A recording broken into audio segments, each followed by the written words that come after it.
The following documents and recordings are the second instalment in a compilation detailing the events the repair team sent to Outpost Friested, consisting of Dr. Rosa della Torre, Walter Heath, Graham Casner, Dr. Karina Schumacher-Weiß, and Jónas Þórirsson. In the winter months, gale storms in Svalbard can reach wind speeds of 130 km per hour. Accompanied by or following snowfall, such storms can reduce visibility dramatically, more so in the frigid months of the polar night. During these storms, travel is not advised. The White Vault.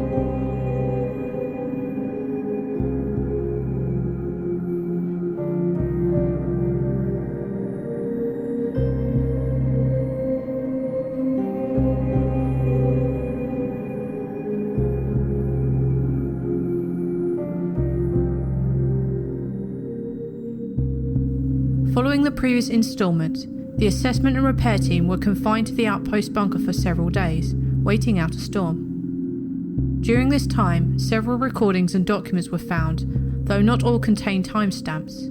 Here is the believed order of the records found.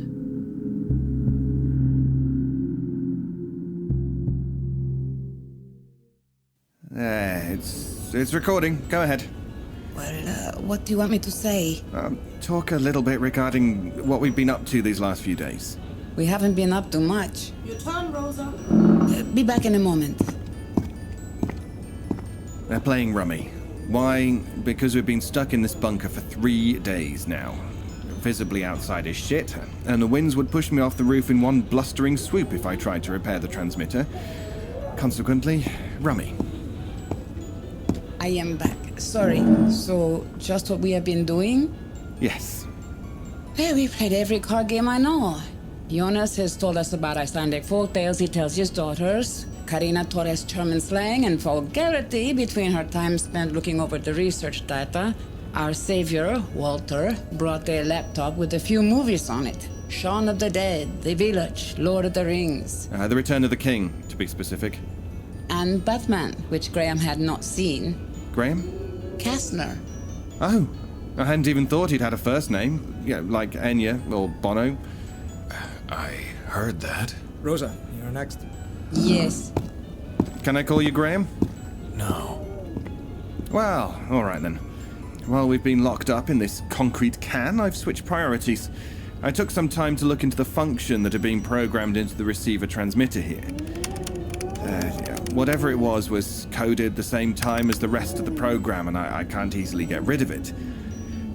I'm not sure I can get rid of it. It's some kind of subroutine built into the station. Appears to be programmed to send out that odd signal that Siege Group received. Jónas seems rather peeved about the whole incident. Yes, someone cost Siege Group much money for this expedition. It will not put me in a good light. Regardless, I can't find the whole code, odd as that sounds. I can't tell when the signal will go out again. I recommended to Jónas that Siege contact whomever was responsible for the original programming for their outposts. That would seem the most likely culprit. May I have the computer soon?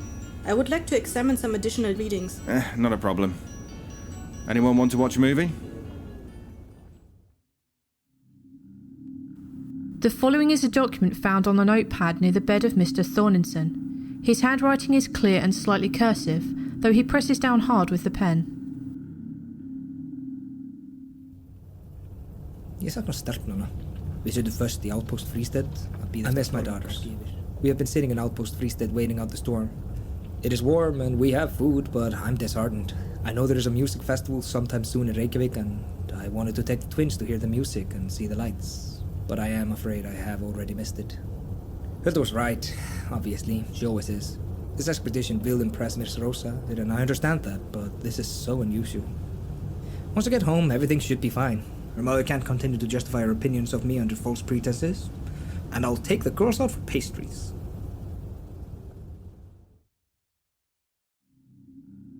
This document was written by Dr. Della Torre on the notepad found within her small nightstand. This page was still intact, but flipped over the back of the pad.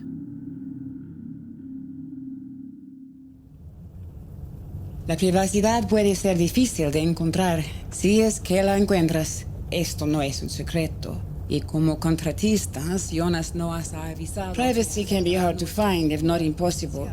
It is not a secret, and as contractors, we have not been notified by Jónas that it will affect our future hiring potential. I'm not worried, and Graham doesn't seem worried either. He's a rather confident man. Karina is more than happy to accommodate my requests to have the room to ourselves. She spends much of her time pondering over these geological reports anyway. That is something she can do from the common room. Graham is enjoyable.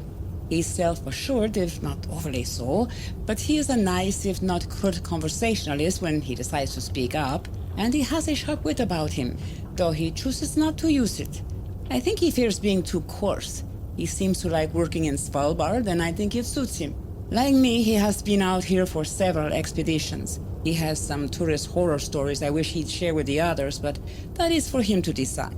But the one with the ice dress, that is too good to leave untold. Dr. Schumacher-Weiß wrote several scrawling notes across mostly empty pages of the geological data printouts. Several pages of the data were never found, and some of the words have been scratched out. I believe I've placed them in the correct order, though I think little remains of the majority of her original writings. Das macht keinen Sinn. Irgendwas fehlt. Vielleicht... nein. Doch. Irgendwelche Daten.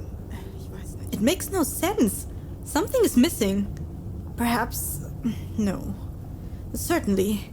A certain amount of data. I don't know. There's obviously some level of data missing from these data sets. Given the vague and slightly redacted version of the information regarding the material collected by the rovers, I'm slightly bewildered. The rovers are such great tools. Some of the preliminary test results shown within files report its menial margin for inaccuracy. The rovers have a range of approximately 10 kilometers, returning to within a kilometer to send the data pulse transmission back to the outpost.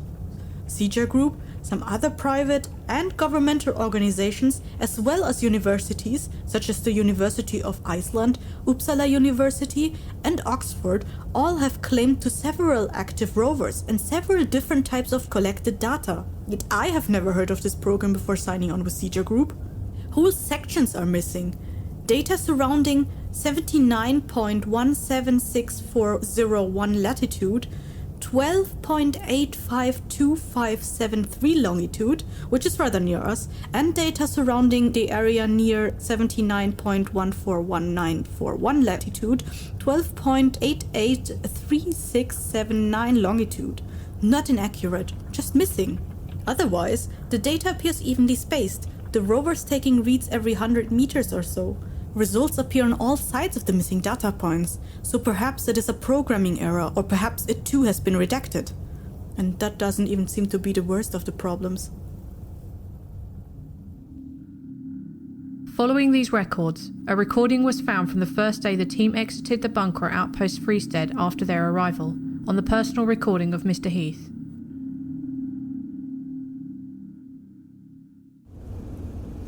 Are you sure you need me out there? When Casner goes to get the supplies, I'll need an extra set of hands. Bring that torch. Karina, are you coming out? I would like a head count. No, I have more to do inside. The storm is still underway, regardless. Well, it's less vigorous than it has been for several days, and given the help, I should be able to repair, or at least assess, the transmissions tower. I am happy to assist. Everyone ready? I'm not opening that door unless we need to. We're ready, Rosa. Wait. That kit behind you, pick it up if you would. This? Yes, thank you. Now? Yes.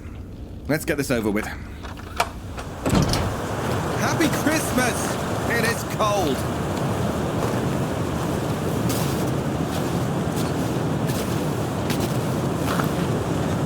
The ladder to the tower is on the back side of the bunker. I'm gonna bring in some supplies from the auxiliary supply bunker over there. I'll meet you around back when I'm done. It shouldn't take me long. Yes! All right, team, let's get this over with.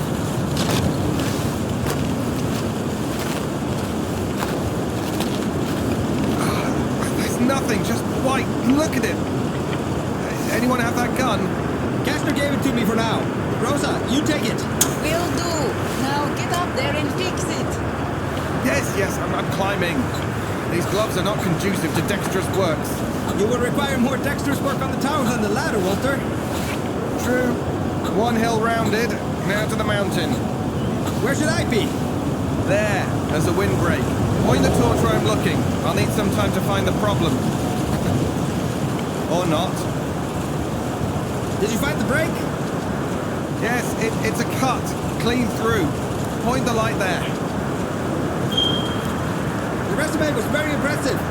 City Group was lucky you were searching for a position. Were you unhappy at your previous firm? No, I rather liked my work. I moved to my wife, Molly. You're married? Divorced. Oh. I'm sorry to hear that. Marriage seemed to disagree with me. You seem very keen to it, though. Yeah. Yeah, I've always wanted a family. My daughters are my joy. Is this enough light? It'll have to do. I don't suspect the sun is coming up anytime soon. Not for many weeks, no. How does the damage look?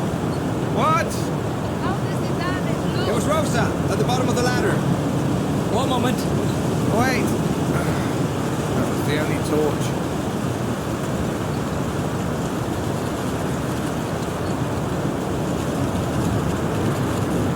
Here you go. Rosa had an extra headlight. Great. Hand me those pliers and the spool of red and white wire. Now, how long do you think it would take?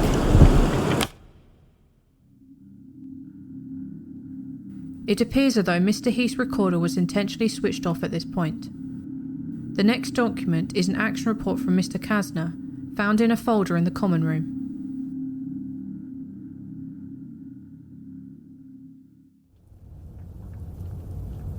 We left the bunker today for a short period of time despite the storm. We've been waiting out the gale for several days now, and this is the lightest it's been since our arrival. I've documented wind speeds periodically these last few days. We've had winds reaching 100 kilometers per hour, but today it dropped to approximately 40 kilometers sometime around noon. This was brief, as my most recent reading from 1600 was 91 kilometers per hour. The path we originally traveled to reach Outpost Fristead relies on a preliminary visual assessment of some of the glacial ice we will traverse. In these conditions, I can't make an assessment one way or the other. Walter Heath was able to repair the transmission tower. He came back with reddened fingers, but Rosa was happy to have something to worry about. While Mr. Heath, Jónas from Sija Group, and Rosa were working on the transmitter, I transferred ration crates from the auxiliary bunker to the primary outpost. Several of the crates in the auxiliary were alcohol, some empty and awaiting removal. Apparently, we're not the only team who enjoys an evening drink. Under one of the food crate stacks, I found an old hatch. I think it leads to additional storage or possible resources for the outpost. I'll check it out later. Karina has attempted to explain her geological findings multiple times, but her main point seems to be a lapse in the data collection. Jónas was upset to hear about this. Regarding our work here, our primary objectives have come to an end smoothly. With the tower repaired and the computer malfunction or virus identified, we should be able to leave once the traveling conditions become viable. The next recording comes from the Outpost computer recorder for the following day.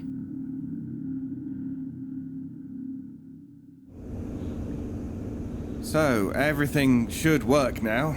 Yesterday's work should have fixed the problems. Except for the never-ending night. That's more of a general Svalbard occurrence.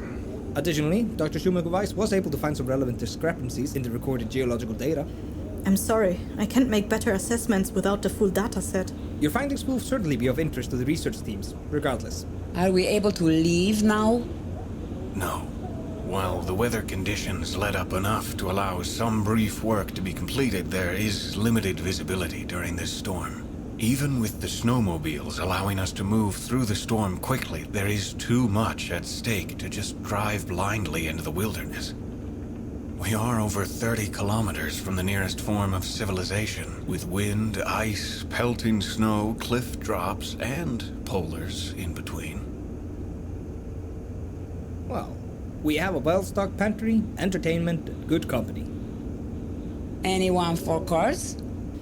No, thank you. What are you thinking? Maybe poker if you play. Where are you going, Graham? Out in the auxiliary bunker, I found a hatch. I plan to take a look. I think it may be some more food or just some equipment, but it may also be some recreational items. Most of these stations usually have board games. Yes, because competitive chutes and ladders is the best solution to snowstorm boredom. I would prefer not to go back out into the cold, so go ahead. Jónas, would it be alright if I tried to hail Niolason? I'd like to update them on the status of the tower. Yes, go ahead. They are not accustomed to radio transmissions from this outpost, but they should be informed of our arrival at least. Get your gear on if you're coming out, Rosa. And a flashlight.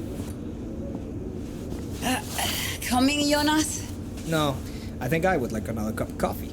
Karina? Nah, I prefer to stay here. Monopoly or no. Just you and me then, Graham? Good to hear. Okay, ready? Hey, hand me that headlight.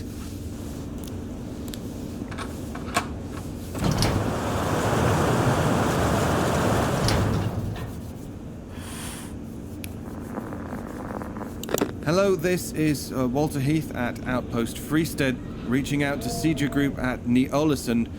Please respond. Perhaps try it in Norwegian or Icelandic. Really? You know I can't... You just do it. No, I'm kidding. We speak English very well in Seeger Group and most Nordic countries. Do you think anyone is there? The town was very sparse before we left. Yes, there's always someone manning the radios at the mining towns for the mines, tourism, and just such an occurrence. This is Walter Heath at Outpost Freestead, approximately 33 kilometers northeast of Niolason, south of the border to the national park. Reaching out for Seeger Group to report repair status. Completed. Please respond.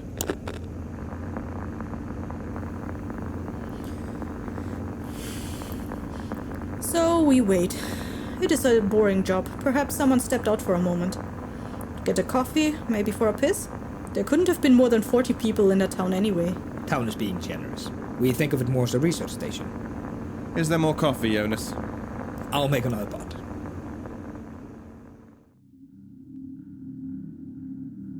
The following letter was found on the notepad of Dr. Della Torre in her nightstand.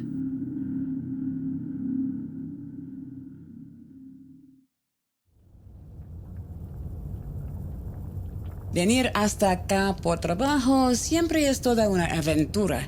Siempre hay algo nuevo. Coming up here for work is always an adventure.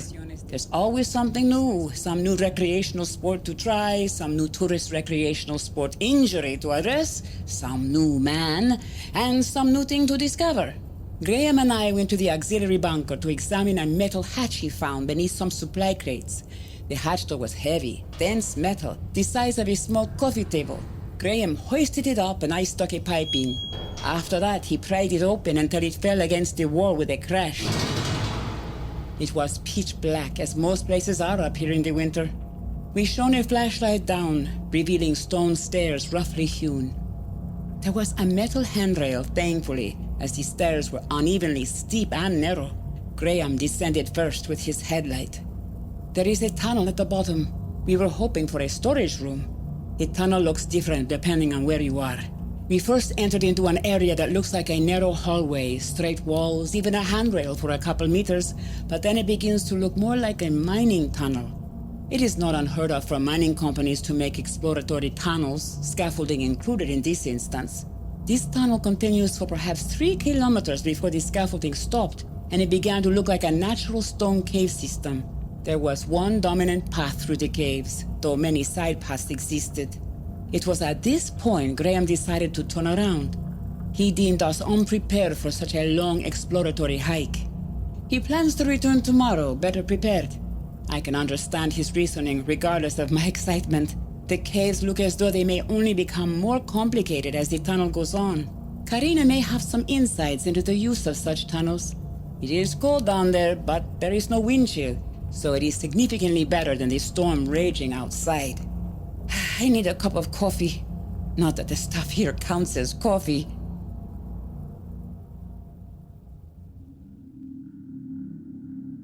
The following recording has been placed following Dr. Della Torre and Mr. Casner's return from the first explosion of the hatch in the auxiliary bunker.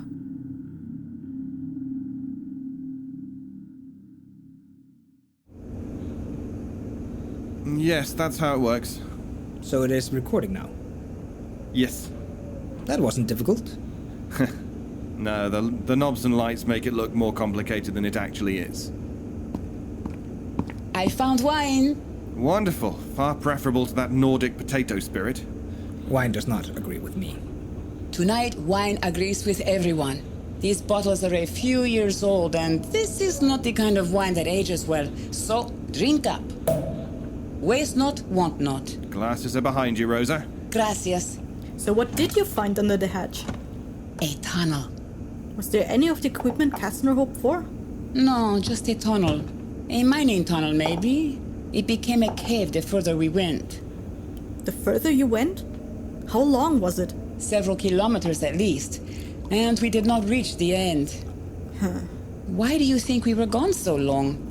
You know exactly why I thought you were gone so long. Too cold. Graham is a good-looking man, but nothing about those snowsuits is sexy. Do you plan on going back? Yes, tomorrow. Graham wants to go in more prepared, though. Run a line and all. I will join you. I would like to see some of the mining structures and natural caves of the area. Caves are a big thing to geologists, right? Is it der Hammer? Naja, I knew teaching you guys the slang would only be used against me.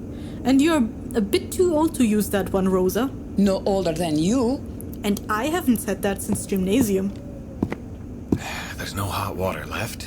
It should heat back up in an hour or so. Do we have any coffee? There should be a little left, though it may not be hot. Rosa was telling us about the cave. I think it sounds thrilling. Any idea what it is? Oh, thank you. This wine smells robust. Mining shaft, exploration, maybe soil samples. A lot of universities partner with the Sija group, right? Yes, though I am unsure of the true reason behind the tunnel. All of these ideas do sound like valid guesses. Do you know the direction the tunnel took? Did you take a compass, Graham? East, mostly. Interesting. Why so? Just over a couple kilometers east of here is where the data is missing from the rover's transmission.